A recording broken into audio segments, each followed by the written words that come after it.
A data broker can buy your name, your address, and your income for less than 1/10 of a cent.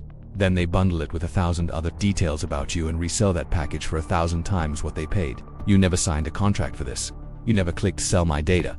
There was no form, no checkbox, no email asking permission. An entire industry has been buying and selling a detailed file on you, and you were never even asked. Here's what's actually in that file.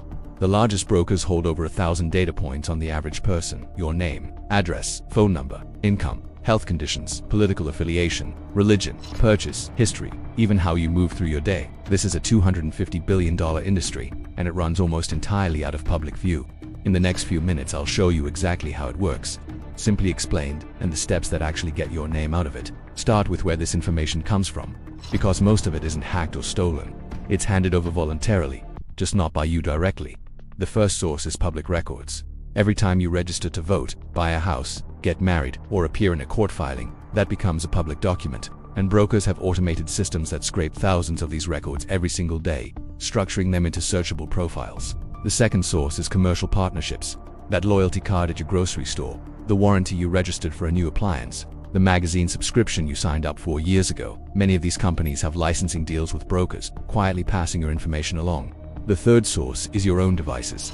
Apps you've forgotten you installed collect location data, contact lists, and browsing habits. Then sell that raw information to data companies through partnerships buried in terms of service nobody reads. And here's the part that makes this so effective.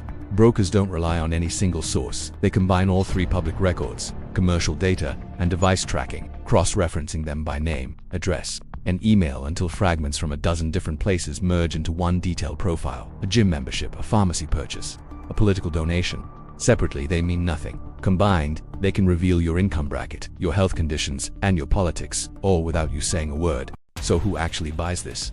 Marketing companies are the obvious answer. They use it to target ads with unsettling precision. But the buyer list goes much further. Insurance companies buy it to help set your premiums. Landlords and employers buy background check versions of it before deciding whether to rent to you or hire you. Political campaigns buy it to decide which door to knock on and which message to show you. And in some documented cases, government agencies have purchased broker data to access information they would otherwise need a warrant to obtain. Almost none of this requires your consent, and here is the reason why. The data is officially labeled and not legally. That one word unlocks the entire industry. But researchers have repeatedly shown that anonymized data can be reversed. If a dataset includes your zip code, your birth date, and your gender, the statisticians have demonstrated that combination can uniquely identify most Americans. Even with the name stripped off, the anonymization is often a formality, not a real protection. Now, you might assume you can simply ask to be removed. You can, but the results are worse than most people expect. Studies tracking opt-out attempts found that only about 3% of people who request removal succeed in getting fully erased, and even for that small group it often doesn't last. Brokers routinely reacquire your information from the same public records, which means data can quietly reappear within about 7 years of a successful opt-out. You're not deleting a file, you're pausing a pipeline that refills itself, which raises the real question. If the data is this personal, why is any of it legal? The honest answer is that most privacy law was written for an era of paper records, long before this industry existed. An industry that could merge 1,000 fragments of your life into a single profile and sell it in seconds. Regulators are only now starting to catch up, but the industry has had a decades-long head start. Here's what you can actually do tonight. You can manually contact the largest individual brokers. Names like Axiom, LexisNexis, Spokio, and Whitepages all accept direct removal requests, though each one requires its own separate process. If that sounds exhausting, that's not an accident. Friction is the business model. Automated services exist specifically to file these requests across 100 or more brokers at once, and to keep refiling them as your data resurfaces.